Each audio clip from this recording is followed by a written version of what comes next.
dont nous connaissons aujourd'hui la puissance, c'est de nous détruire, nous, directement, nous, espèce humaine. C'est ça, j'allais dire, qui est au bout du fusil, entre guillemets, le fusil. C'est ce à quoi nous sommes en réalité aujourd'hui confrontés. Nous, les humains, avons une capacité extraordinaire pour inventer, pour créer, mais nous avons quelque chose qui nous est propre. Je parle à ce moment de l'histoire où tant de réflexions se font sur la continuité des espèces et sur ce qui nous sépare réellement des animaux, et notamment des animaux supérieurs. Nous avons quelque chose qu'ils n'ont pas, beaucoup de choses qu'ils n'ont pas, mais une chose en tout cas, c'est la conscience de la responsabilité. Nous devons avoir, on espère que tout le monde l'a, parfois on peut se demander, mais nous avons la conscience de notre responsabilité, non seulement vis-à-vis des autres humains, mais vis-à-vis de l'ensemble des espèces et vis-à-vis du fonctionnement de l'écosystème naturel dans son ensemble. Et c'est la raison pour laquelle je suis extrêmement heureuse que Madame Kessler ait accepté d'associer à ce 70e anniversaire de Citoyens du Monde la démarche que nous avons initiée en 1995, à l'époque à la demande du président Hollande, dans le cadre de la préparation de la COP 21, autour d'une déclaration universelle des droits de l'humanité.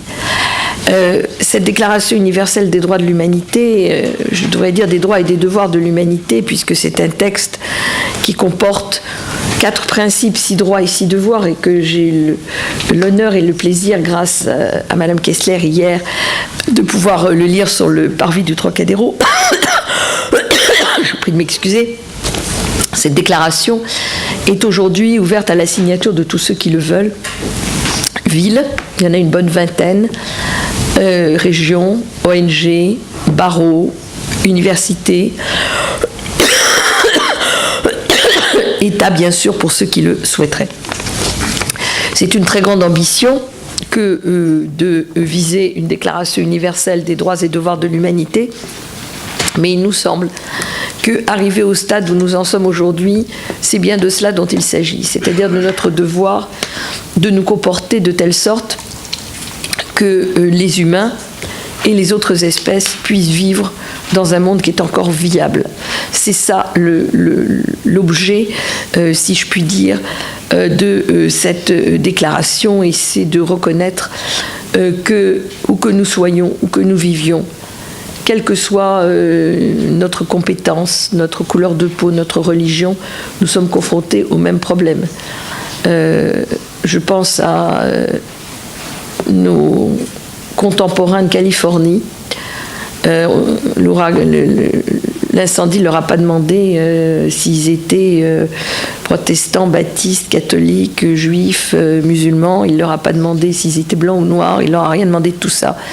Et il les a décimés, ou il les a fait partir, quels qu'ils soient, parce qu'ils étaient confrontés au même problème. Voilà, je crois que c'est cette prise de conscience-là dont nous avons besoin aujourd'hui. Et donc je suis très heureuse et très reconnaissante à Madame Kessler d'avoir pu m'adresser à vous et de vous dire ces quelques mots. Je n'irai pas plus loin, car nous avons une matinée chargée et pris déjà quelques retards. Et je vous remercie de l'attention que vous avez bien voulu me consacrer.